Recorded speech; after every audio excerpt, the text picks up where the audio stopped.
बड़ी खबर, शिंदे गुट के विधायकों का नया वीडियो आया सामने। एक महाशक्ति हमारे पीछे खड़ी है। एकनाथ शिंदे ने कहा महाशक्ति हमारी जरूरतों का ख्याल रखेगी। एकनाथ शिंदे ने कहा किसी से डरना नहीं है। एकनाथ शिंदे ने कहा गुवाहाटी में बागी विधायकों ने शिंदे को चुना अपना नेता। शॉट्स दिखाएं प्लीज बगल में अगर हो तो। एकनाथ शिंदे का यह स्टेटमेंट, क्विक रिएक्शन आशीष से लेना बनता है, वहीं से यह खबर आ रही है। आशीष, एक महाशक्ति हमारे पीछे खड़ी है, उस शक्ति का नाम क्या है? कहीं बीजेपी तो नहीं है वो?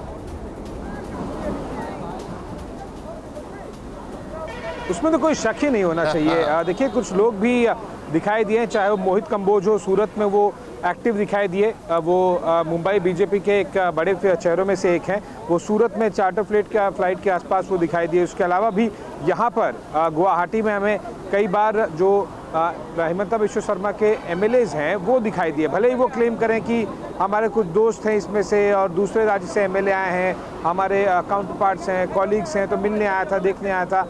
इन बातों पर ऐसे सिचुएशन में विश्वास करना मुश्किल है। तो बीजेपी इसमें पैसिवली या एक्टिवली इन्वॉल्व है, इसमें कोई शक ही नहीं होना चाहिए, क्योंकि ये केवल 37 का नंबर लेके करेंगे क्या? आगे जो करना है वो एकनाथ शिंदे को बीजेपी के साथ ही करना है। तो इसीलिए अगले स्टेप को लेकर जब तक क्लैरिटी नहीं होगी तो इस तरह के स्टेप नहीं लिए जाएंगे। तो इसमें कोई शक नहीं होना चाहिए। लेकिन शक इस बात पर हो रहा है कि वो आगे मूव नहीं कर रहे हैं।